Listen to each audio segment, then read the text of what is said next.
और कई लोगों ने ऐसा कहा है कि ऐसा ड्रामा तो एक्टर भी नहीं कर पा रहे जैसे भारतीय जनता पार्टी के सांसद लोग ड्रामा कहा जी। मैंने कई मौकों पर इस बात को खुदाई से रास्ता नहीं निकलेगा। ये खोदने वाले लोग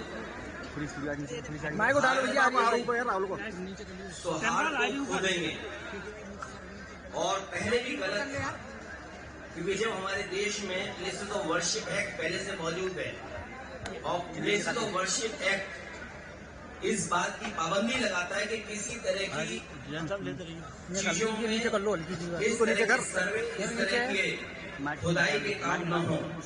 लेकिन भारतीय जनता पार्टी जानबूझ करके इन मसलों को इसलिए उठा रही क्योंकि किसान के सवाल पर वो बात नहीं करना चाहती। अरे नीचे कर लो यार। भारतीय जनता पार्टी से किसान ये पूछेगा कि आपने तो किसान की आय बढ़ाने की बात की थी, लेकिन किसान आज भी तकलीफ और परेशानी में है। जिस समय उसे डीएपी चाहिए था, डीएपी उपलब्ध नहीं था, खाद उपलब्ध नहीं थी, जो बीजों की कीमत बढ़ी है, कीटनाशक दवाइयों की कीमत बढ़ी है और बिजली का बिल लगातार बढ़ता चला जा रहा है। जो सिंचाई से लेकर के तमाम इंतजाम थे वो सरकार करने में नाकाम रही है।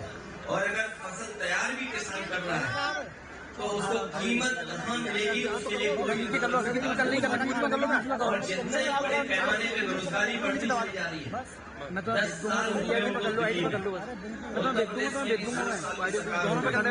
अगर हम 17 साल का हिसाब किताब लगाएं, इस सरकार ने बेरोजगारी बढ़ाई है, न नौकरी है न रोजगार है।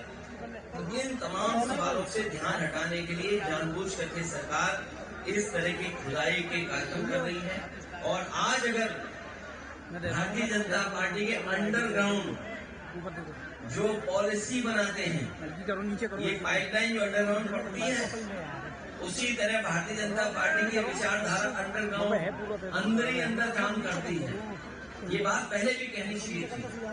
लोगों की जान चली गई, लोगों के घरों में छापे पड़ रहे हैं, बिजली के नाम पर 2-2, 3-3 हजार लोगों के यहाँ FIR दर्ज हो गई। अगर ये बात गलत थी भारतीय जनता पार्टी की तो जान तो वापस नहीं ला सकते। उन्हें मुआवजा देना चाहिए उन गरीब परिवारों को, और जितने भी झूठे मुकदमे लगे हैं, चाहे वो संसद पे हो चाहे किसी को वापस देना चाहिए।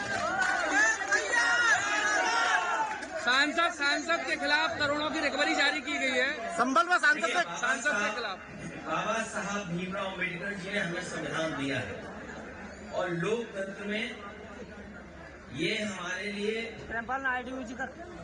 रक्षा कवच का काम करता है।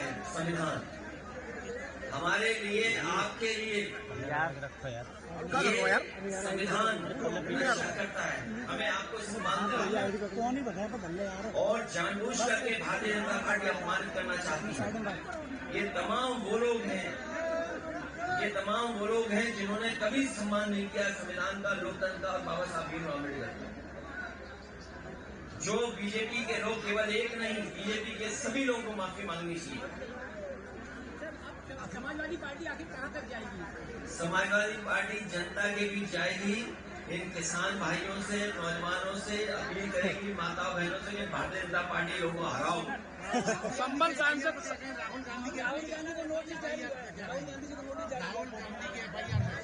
देखिए, भारतीय जनता पार्टी जानबूझ करके ऐसी बहस लेना चाहती है देश में जिससे उसे लाभ मिले। वो लोकसभा परिसर की घटना है। कई बार लोकसभा परिसर में ऐसी घटनाएं हुई हैं जिसमें FIR दर्ज नहीं हुई। आपको याद होगा लोकसभा में देश के बहुत बड़े नेता भारतीय जनता पार्टी जी वो 1 करोड़ रुपए लेकर के आए थे और उन्होंने टेबल पर रख दिया था लोकसभा में।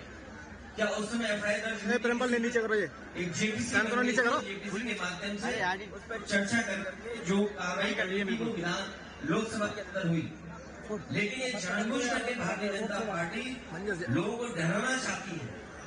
FIR से, झूठे मुकदमों से कोई डरने वाला नहीं है।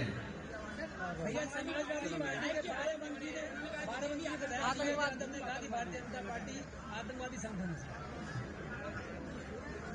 हो सकता है उन्होंने ज्यादा कह दिया हो, उन्हें ये लगा हो जो नफरत फैलाने वाला दल है आप नफरत फैलाने वाले दल को क्या कहेंगे? जो दल ये जानता हो कि इस घटना के बाद लोगों की जान चली जाएगी, उस दल को आप क्या कहेंगे? ऊपर करो। केवल एक जगह नहीं, कई उदाहरण में जैसे जहाँ पर भारतीय जनता पार्टी ने इस तरह नफरत फैलाने का काम किया। भैया संभल में मंदिर जगह जगह निकल रहे हैं और शहरों में भी ये स्थिति बनती है। ये फिरोजाबाद का बहुत पुराना शहर है, यहाँ अगर खोद दो तो न जाने क्या मिले। कई ऐसे भाजपा के नेता है, उनके घर खुद जाए तो न जाने क्या मिलेगा उसके अंदर। भाजपा के नेताओं के भी घर खुद जाए तो न जाने क्या मिलेगा उसके अंदर। मान लो भगवान श्री कृष्ण को याद कर रहे हैं, 5000 साल हुए भी, 5000 साल ही हुए। कैलाश स्वामी जी कितने साल हो गए? 5000 साल की तो हम इतिहास जानते हैं। ये धरती 1 लाख साल से, और मनुष्य कब से आ रहे, कब से जा रहे हैं। तो कहीं खोद दो के क्या न मिल जाए वहां पर। सर संभल सांसद जी पे बिजली चोरी कर कोई मुकदमा पर लगा। अरे पत्रकार साथी, जालौन में एक पत्रकार ने भारतीय जनता पार्टी के खिलाफ न्यूज निकाल दी, उसके कपड़े उतार दिए थे, उसे नंगा कर दिया। उस बात को नहीं करिए, उस बात को नहीं करिए, ये बिगाड़ में। ये देखिए, ये सब सोशल मीडिया का जमाना है। अब आगे की रणनीति क्या भैया? आगे ऐसा नहीं जो चीजों को मैं जानता हूँ, इन चीजों को कैसे ये फेस सब करेंगे? नौजवान जानते हैं। ये हम समाजवादियों की या जो भी सरकार में है उसके सामने चुनौतियां बनी है कि इन नौजवानों का भविष्य कैसे बेहतर हो।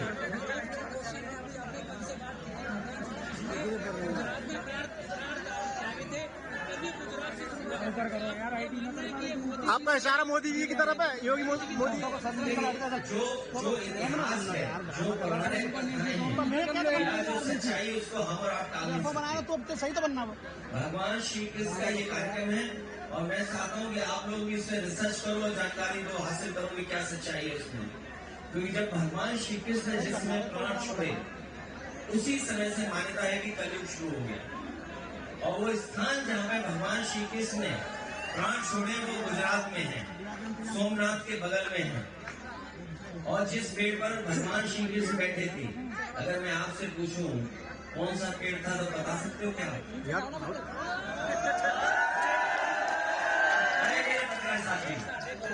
ये दिल्ली से इसको व्हाट्सएप से सवाल आ रहे हैं, बताइए। आगे की रणनीति क्या भैया? 27 का प्लान क्या है? ये चुनाव आ गया है, इसलिए ईडी भी आ गई। चुनाव आते ईडी, इनकम टैक्स आ जाती है, चुनाव आते सीबीआई आ जाती है। ये कौन सी नई बात है? सब जानते हैं बात। हमारी रणनीति ये है कि नौजवानों का साथ लें, किसानों को जागरूक करें, माता बहनों को भविष्य में हम लोग सम्मान देंगे। चाहे हमें किसी रूप में सरकारी योजनाओं से उनकी सुरक्षा, उनके स्वास्थ्य और उनके सम्मान के लिए कोई योजना बनानी पड़ेगी तो हम लोग बनाएंगे। पूर्व में भी हम लोगों ने अच्छी योजनाएं बनाई थी जो आज भी जनता को दिखाई दे रही है। चाहे वो एम्बुलेंस हो, चाहे पुलिस को गाड़ी हो, चाहे वो लैपटॉप हो, और चाहे बड़ी बड़ी सड़कें बनाई हो, चाहे बिजली का इंतजाम किया, नहरों का पानी फ्री किया हो, सब याद है।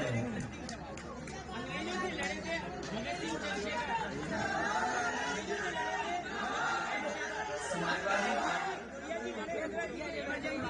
अब इस वक्त में आप लोग कैसे देखते हैं? क्या बता रहे हैं? अंग्रेजों के